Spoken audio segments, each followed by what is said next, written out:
करना पड़ेगा, क्योंकि मुझे ऐसा लगता है कि एक लेवल के बाद we can not expect for certain things to our politician, क्योंकि वो कम पढ़े लिखे हैं। साफ साफ बोलो, क्योंकि हमारे पॉलिटिशियन कम पढ़े लिखे हैं, उन्हें चुनाव से ज्यादा कुछ आगे कुछ नहीं दिखता है, उनको सिर्फ पद चाहिए होता है, उन्हें उनके लिए पब्लिक सिर्फ वोट मांग रहे हैं। तो हम अपने पॉलिटिशियन से बहुत उम्मीद नहीं कर सकते हैं। और ये सारों की बात कर रहा हूँ, सबकी बात कर रहा हूँ, मैं गिने चुने छोड़ दो, अब सबकी बात कर रहा हूँ। सब पॉलिटिशियन जो है वो सिर्फ अपनी रोटी सेकने में लगे। विपक्ष आज चिल्ला रहा है, 1 महीने पहले क्या कर रहे थे भाई? ठीक है, तब क्यों नहीं सोचा आपने? तब इंग्लैंड में वेव आई थी तो, और तब क्यों नहीं बताया? और जो मीडिया है हमारा, वो तो समझ लीजिए खत्म, गॉन केस हो गया। बहुत 90% मीडिया ऐसा है जो एक ही गाना गाता है बस। तो ये सब चीजों को छोड़ के हमको सोचना पड़ेगा कि हम क्या बेहतर कर सकते हैं, क्योंकि लोग तो हमारे हैं ना, अफेक्ट होने वाले लोग हमारे रिलेटिव हैं, हमारे लोग हैं। मेरे परिवार में बहुत सारे लोग इन्फेक्ट हो चुके हैं, बहुत सारे लोग। तब रात को लेट नाइट तक कॉल चल रहे होते, वो सबके बाद रात को फोन करते ताकि मैं उनसे बात कम्युनिकेट कर सकूं।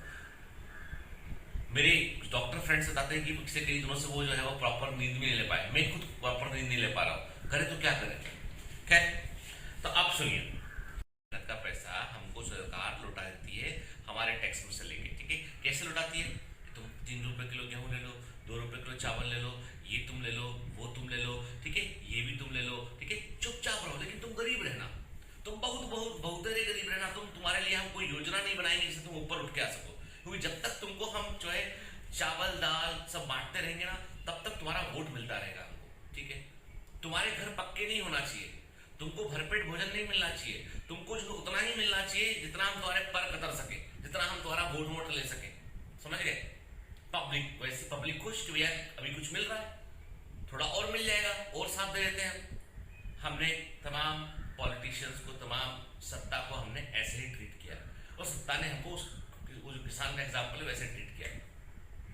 काम खत्म, बात खत्म। हमको क्या करना पड़ेगा?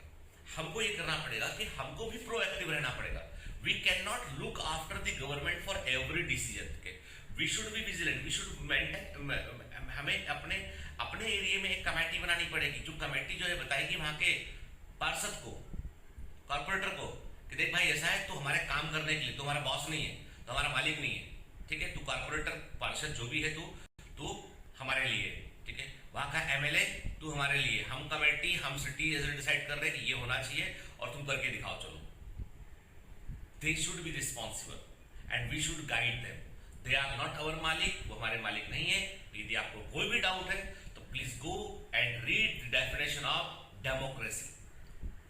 वो हमारे सेवक हैं, और सेवक को मालिक बनाओगे, सिर पर बैठाओगे, तो फिर वो आपके काम नहीं करेगा। समझ गए बात को? इसलिए हमें एक सबक बड़ा मिला इस पूरे क्राइसिस से, कि भैया सेवक को सेवक ही बना के रखिए। ठीक है, सेवक को बोले कि ये कर दो, ठीक है, झगड़ा नहीं करने का, हमें अपना स्ट्रेंथ दिखाने का है। वक्त वही आ चुका है जहां पर हम पब्लिक को दिखाएं कि भैया जो है हम तुम्हारा गाना नहीं गाएंगे, हम तुम्हारा अटके, हम जब भी तुम्हारा नहीं करेंगे। तुमको पब्लिक के बारे में खुद सोचना पड़ेगा। एक आदमी भी, वो 1% नहीं है, एक आदमी भी इंपॉर्टेंट है, और इस देश का हर आदमी इंपॉर्टेंट है। हर आदमी डिजर्व करता है, अमीर हो गरीब हो सब डिजर्व करते हैं कि उनको बेहतर सुविधा मिले, हॉस्पिटल एडमिशन मिले। आप गिनती के बेड को किसी पर्टिकुलर पोस्ट के लिए रिजर्व नहीं कर सकते, जैसे आपने दिल्ली में किया, वो भी आप नहीं कर सकते।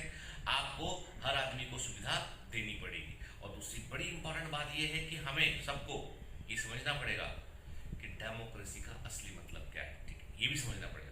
मैं किसी गवर्नमेंट के खिलाफ नहीं कहता, लेकिन मैं एक बात ये कहता हूं कि जब मेरे देश के निवासी लोग परेशान हैं, तो सरकारें अब बोलते हैं ऑक्सीजन के प्लांट लगाएंगे। एक दिन में प्लांट लगता है, 2 दिन में चालू हो जाएगा, 3 दिन में ऑक्सीजन मिल जाएगी।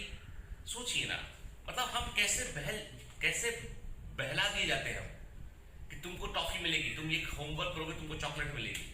कब मिलेगी? जब मैं ऑफिस से लौट के आऊंगा तब मिलेगी। ऑफिस से लौट के आज बेटा बहुत काम था, चॉकलेट नहीं ला पाया, कल ला के दूंगा। समझ रहे हैं बात को? इसलिए प्लीज अपना ध्यान रखिए, और सबसे बड़ी जिम्मेदारी आपकी का आप इस चेन को तोड़ दीजिए, क्योंकि आप घर के अंदर रहेंगे, बाहर नहीं निकलेंगे, अपना प्रॉपर मास्क का यूज करेंगे, तो कहीं ना कहीं वायरस को आपका शरीर नहीं मिलेगा मल्टीप्लाई करने के लिए। और ये सारे हमारी जो 1.25 अरब के आसपास जनसंख्या है ना, उसको सोचना पड़ेगा कि भैया मास्क लगाना तुम्हारे हाथ में, मोदी जी या कोई भी पॉलिटिशियन आके मास्क नहीं लगा देगा तुम्हारे, तो मास्क लगाओ, सोशल डिस्टेंसिंग फॉलो करो, अननेसेसरी भीड़ मत करो, शादी विवाह में जो है अभी सब टाल दो, अभी कुछ समय के लिए, कोई बहुत इंपॉर्टेंट नहीं जान से बढ़कर। अभी आप गैदरिंग बंद कर दीजिए। वाई यू आप गैदर कर रहे हैं, मास्क लगा रहे हैं और फिर ऑक्सीजन के लिए झगड़ा हो रहा है सब जगह पे। हमको ध्यान रखना पड़ेगा ना एज सिटीजन। हमको मालूम है कि चिड़िया के पर कुतरे आ चुके हैं, अब हमको कुछ उपाय ढूंढना पड़ेगा। ठीक है, मेरी बात हो सकता है कुछ लोगों को बुरी लगी हो, पर जो बात है वो खरी है। मैं एज ए डॉक्टर देखता हूँ बहुत ह्यूज क्राइसिस है। मैं जब फोन कॉल अटेंड करता हूँ 70% सैचुरेशन पे भी बेड अवेलेबल नहीं है।